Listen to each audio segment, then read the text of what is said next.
Hey guys, welcome to Golden Frame Makers Audiobook Edition. The Mug and the Maiden, Volume 1 by Sir Wilton Moore. Chapter 1, The Dangerous Forest. Once upon a time, in a faraway land, there lived a mug of cheese, but it was not an ordinary mug of cheese as you would find in any home or kitchen of the age. No, this mug of cheese was a distant descendant of 3 grand flagon kings. The same kings who charged on horseback to defeat their capital cities. And why does my dog have to bark when I am recording? Consistently!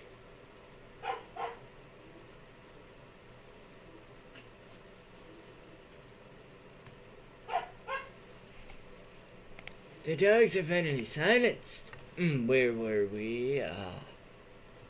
Their capital series. During the unforgettable conquest of the previous century, to which these flagon kings we hailed from, the mug was unsure, but still there was honor and courage in his heart. And why do you have to bark while I'm recording? We can't let you out because it is freezing. Okay, finally.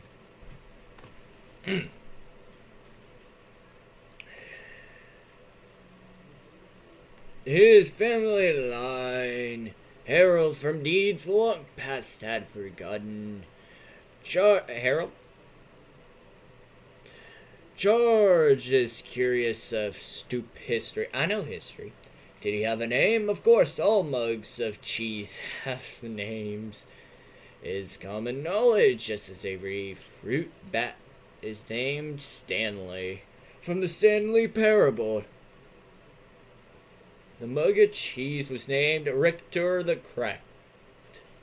What a name, I can hear you say. Correct indeed. This mug of cheese bears no damage that I can see. False silence. Lent small-minded boss for Linus, our intriguing story. Let's begin at the beginning. It was a hot winter day. I mean, depending on where you are. In the forest, one of those days was everything is dull brown. The lake, the birds had shut up, and the trees were but sticks in the overcast sky. Save for long pine that skimmed clouds with a painter brush.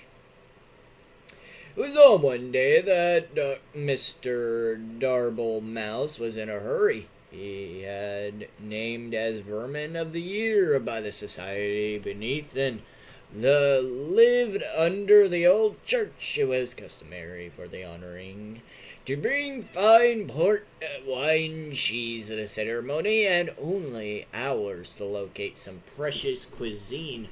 Fortunately, Mr. Darble Mouse knew exactly where to find it. The dark cellar below the governor's castle, but unfortunately, as he approached the loose plank of wood, the old wall, he failed to realize that heavy rain had come the night before and has passed moisture through the plank, making it heavier than usual. Thus, he pushed the plank with all his might. It lifted just enough for him to put his body only halfway through, but his strength just couldn't contend the weight down. His arms failed, the plank snapped back down, crushing him flat. After all, this story is not about Mr. Darble Mouse, or had you forgotten the mug of cheese already? Why? I can see how you might connect the two. Mr. Darble Mouse was, after all, looking for cheese. We were talking about a mug of cheese just before. Sadly, I must inform you, there is no relation between Richter the Cracked and the rodent, who is now nothing more than smushed guts in the wall. Except that there is, for it was the death of Mr. Darble Mouse that started all the trouble. What the story is self-aware. It expects no one to read this. Oh, it expects no one to actually read this. Oh, it's like a Skyrim book. Oh, God. You see things when you die, they tend to smell, and that's just Mr. Mouse did. But that's not all. His body, pinned between the outside and inside of the wall, had made a perfect passage for the hot winter wind. The wind therefore carried the stench of decaying mouse carcass deeper into the governor's home. Like it snaking, twisting wisps of terror, the smell settled into the little tavern near the courtyard of the castle. Here soldiers would spend many long hours, when there was no bloodlust, to soothe with battle. Strong ales, red meats, filled the menu of the back front with riddle medieval greasy spoons. Mostly the customers came to look upon the bar maiden, Maxine, who was actually named Rita. Rita was by far the best-looking creature in all the governor's country. There was a beautiful deer woman just over the hill, but no one... What am I reading? Oh my god, it's like fanfiction for like some... like Skyrim fanfics, I swear. Needless to say, Rita was deeply distressed by the whole thing, but 20 or so minutes later she realized she couldn't mourn forever, and went to buy some cheese. Ah yes, don't worry, dear reader, this time the mention of cheese will probably guide us to meeting our focal hero of the tale. Also, this is a good time to start a new chapter. There are so many pages! Oh, God, why? Chapter 2, a new chapter. Rita entered the cheese stop with her guns blazing. I am speaking metaphorically, of course, by which I mean she entered the cheese shop quite determined to buy some cheese. This was because just the night before, as her husband, James, was taking notes on the weird smell in the room, she had invented a delicious new concoction, a cheddar cider. It was sure to be a hit with her patrons. After all, the governor's county had 2 expert cheese and grapes, and she could possibly make a drink from a grape. But back to the cheese shop scene.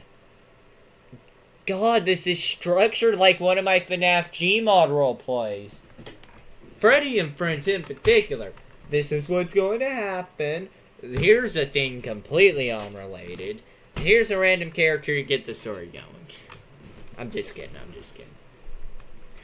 Rita knocked on the counter loudly, with the first causing nearby cat to do absolutely nothing, as cats do.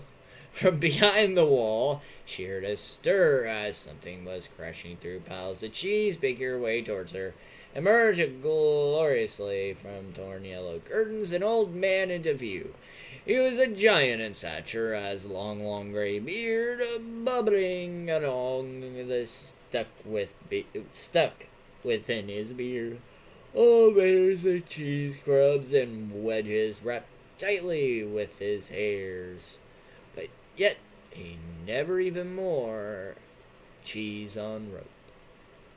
Pulled across his chest, with loops provided linked sausage over shoulder. His eyes were big and his ears were bigger. Still, a smile of kindness erupted from his face as he looked at Rita. My, the Kurds are kind to me this hour. Hello, welcome, he bellowed. Rita bowed low and promptly began to cry. The shop owner looked at her perplexed. Why, did I say something wrong? The bar maiden sniffled and snoozed and finally answered, Forgive me, for my husband just died and I'm out of Swiss. I'm going to pause now in the story to ask myself why Mr. Mouse Went to the cellar in the governor's house for cheese if there was a cheese shop nearby. I think the best way we overlook the glaring problem in the plot, don't you? Now back to the story at hand. Why? Why is this the funniest part of the game?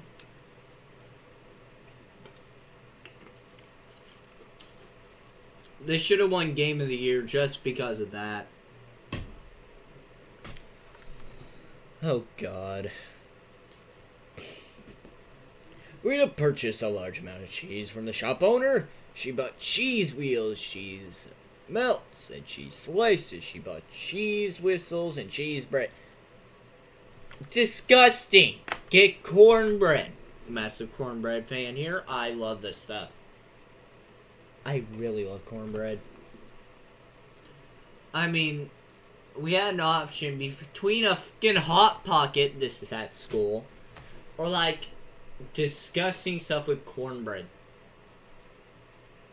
I of course picked Hot Pocket and then bought another tray just for the cornbread and fries.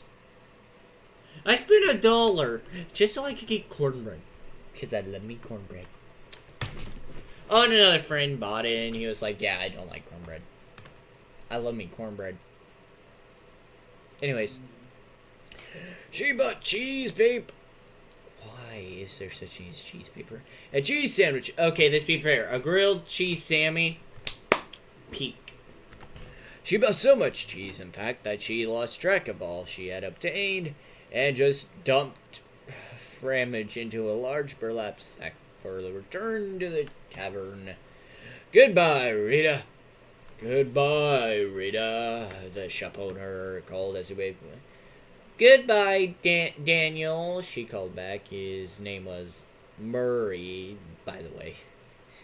Overburdened by her treasures, Rita made her way home, following the main road to the castle. But as it happens, the road was now under repair. A man with a skinny mule was plowing up dirt so that he could put down some new cobblestone. Four of his associates were standing by watching him. The job would only take a few years to finish, but Rhea was in a hurry, so she followed the detour sign to take a different road to her left. Unfortunately, no one could read the governor's country, so she went right instead. The mishap took her deep in the forest, where absolutely nothing of interest happened.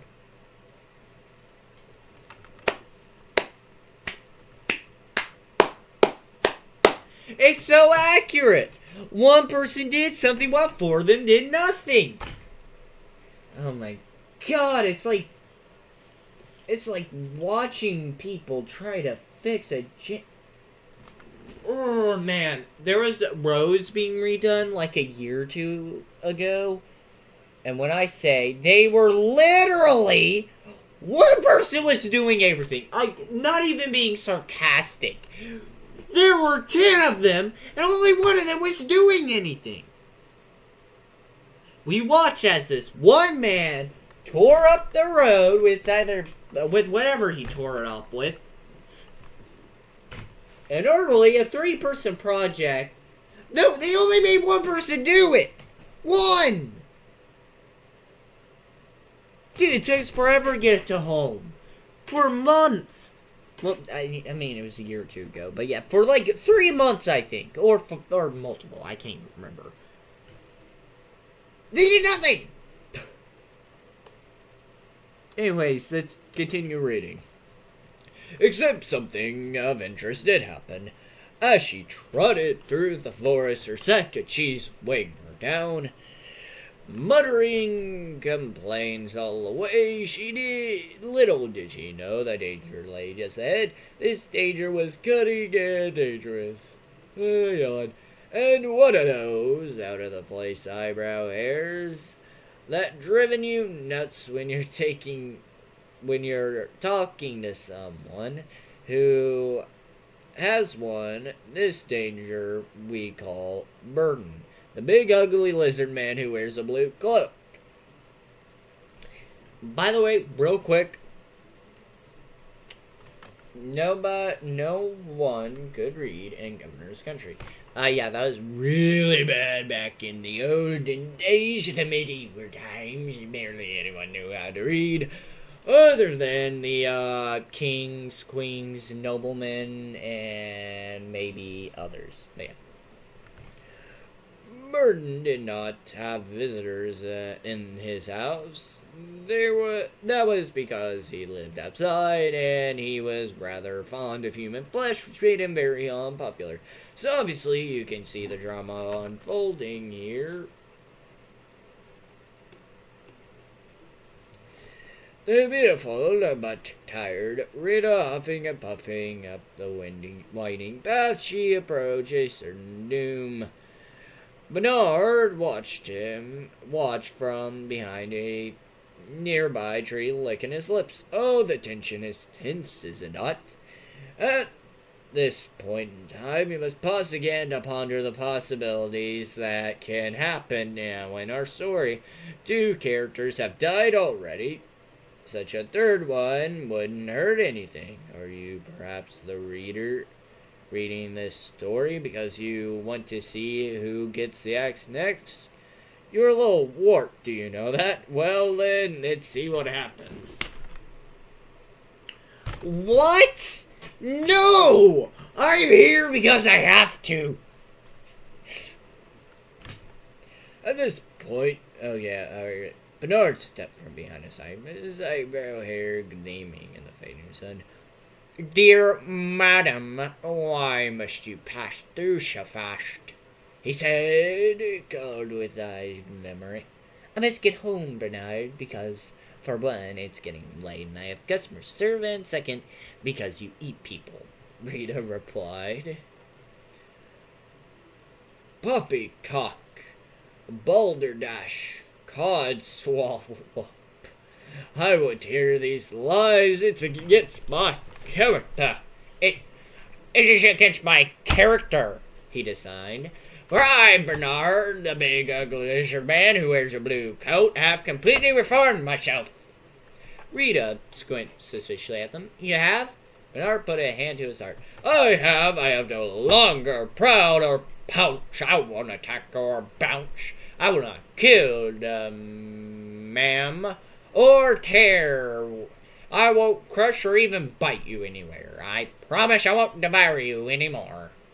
My gosh, you've become a bore. If you aren't going to be the danger in this story, I've come all my way with 100-pound cheese for nothing, Rita grumbled. She pushed her sack up her shoulder with an angry grunt, but Bernard waved at her with a panic. I do that in my Gmos. I'm like, story, video, fourth wall humor break, so funny, I don't know, it's still there for, try. Her.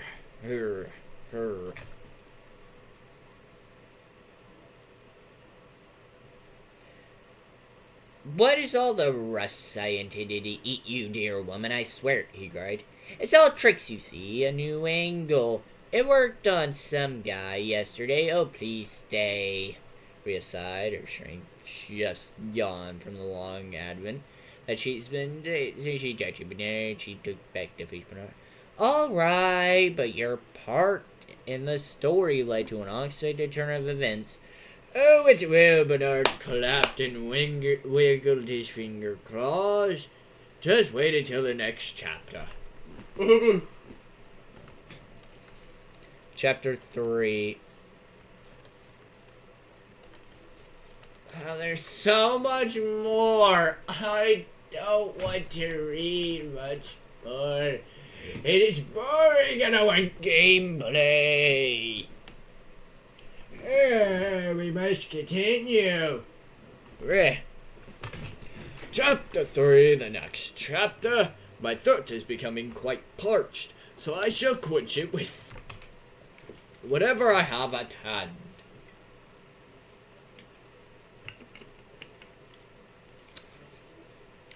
All looked quite dire for Rita. Bernard had her willingly his guest.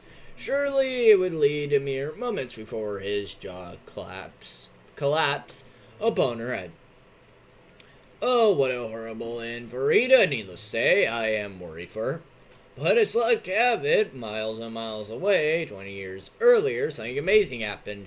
2 mugs of cheese, a Gavada, and mozzarella welcomed their first son into the world. I don't think I need to tell you his name. It was Dave. No one liked Dave. What is going on?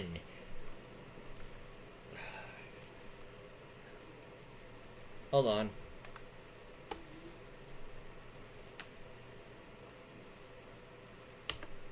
Okay, I think that was my video pause key.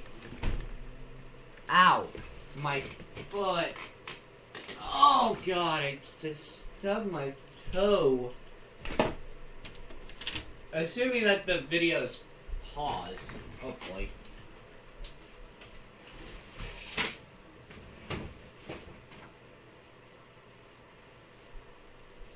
Yep, just gotta move you here, put you there, move you, put my clothes in the drawer.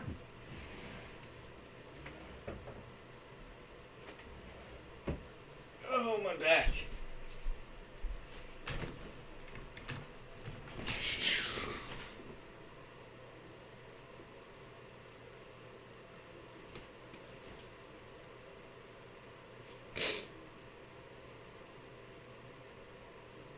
No, 470 subscribers.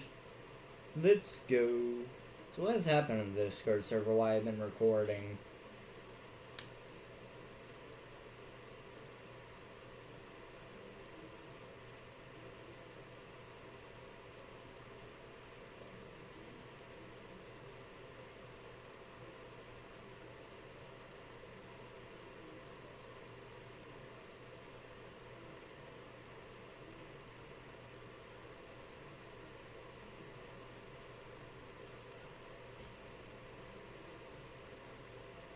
Ooh, a cake. Anyways, okay, where were we? But as luck would have, alright, no one liked Dave. After all, their second son came forth, Richter the Cracked, just called Richter at the time. Richter spent his early life stealing cowbells and putting them on skunks. This way, people who knew when danger was nearby, needless to say, Richter was one smart mug of cheese. But all cannot remain perfect forever, and suddenly the great skunk famine began. Richter found his world in array, and he sought a new purpose. Fortunately, there was an opening in the governor's country for an adventurer at the time, and since he was a descendant of the 3 grand Falcon Kings, he was boosted to the head of the line, because we are not quite aware, even in the olden times, it's not what you know, it's who you know. Unless the adventure of Richter began. Yeah, that's never changed. I don't think that will ever change, to be fair.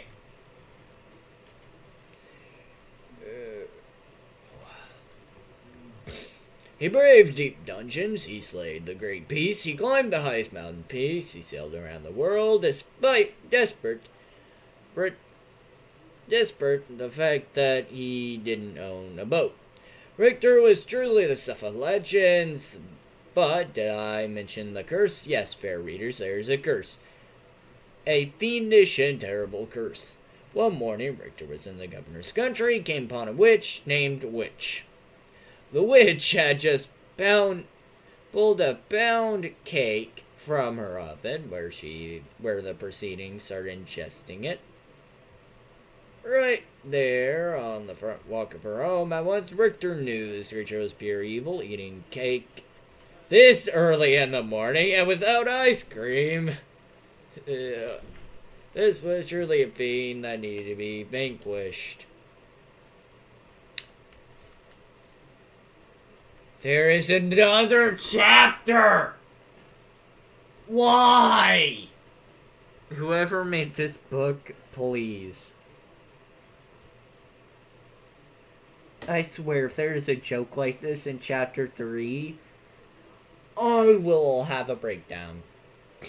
Richter jumped her fence, pulled his sword. Would you like some pound cake? The witch offered. It looked quite delicious. Richter would not let himself be seduced into the early morning cake, so he approached closer, the weapon at her throat. The witch began to sweat, with mouth full of crumbs. I also make a mean scone if you want to wait. Now no gentleman or gentlemug could prevent a good scone.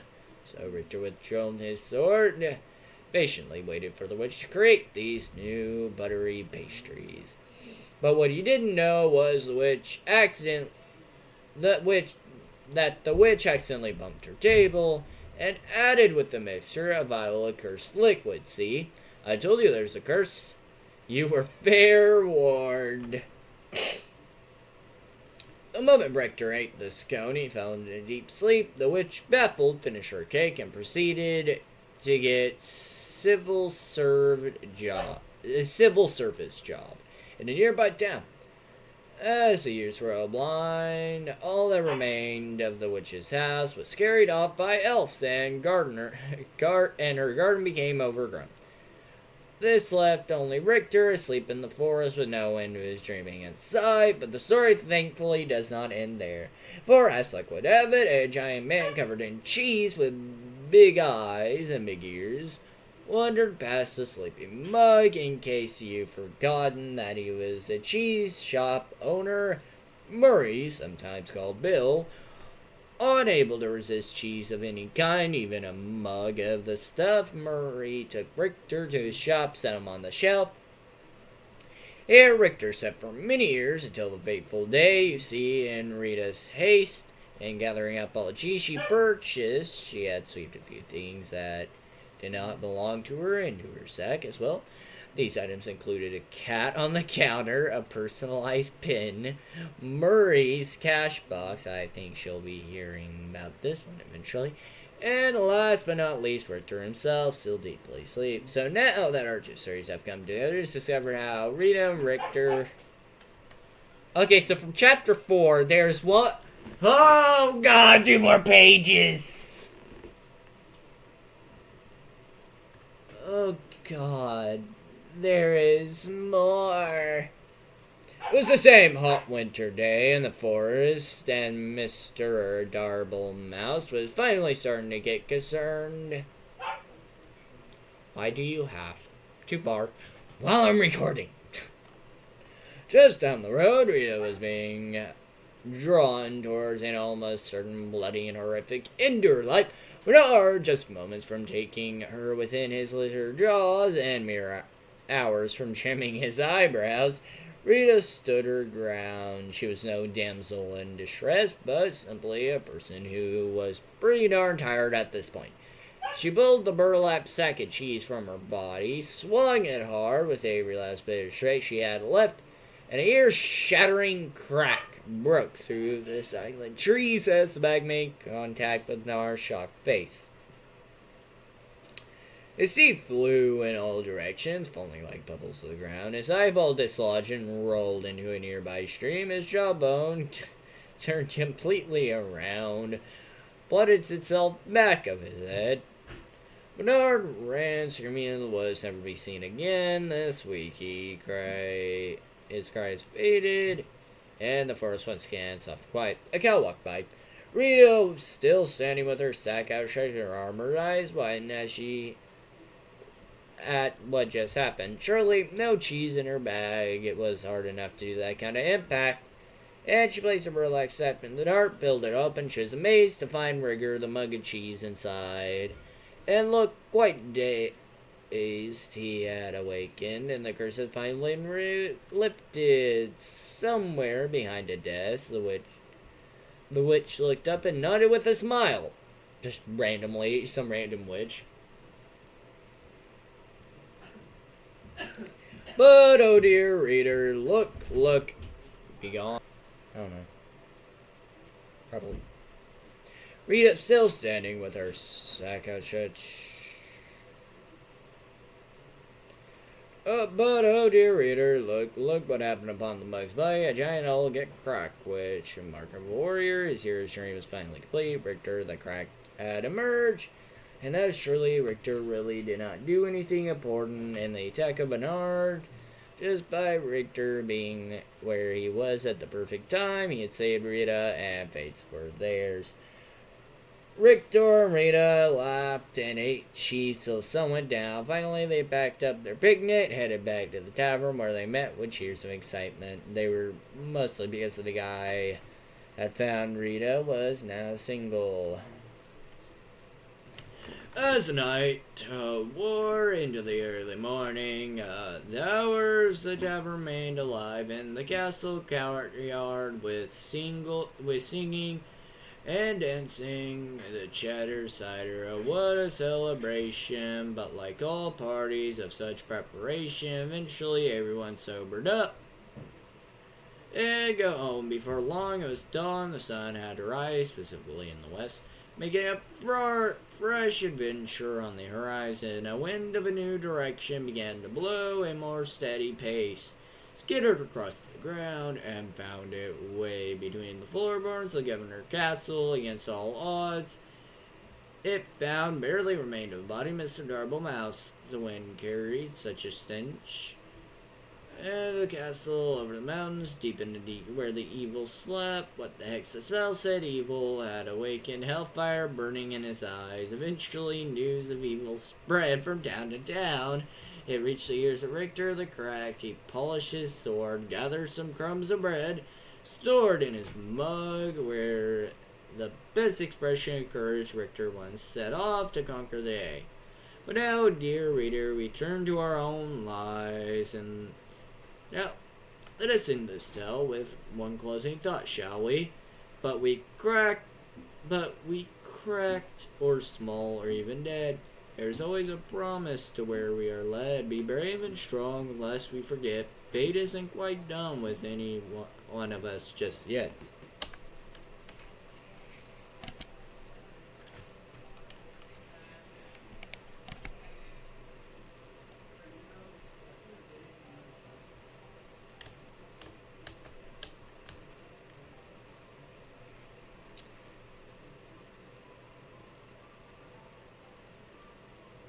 What? A minute?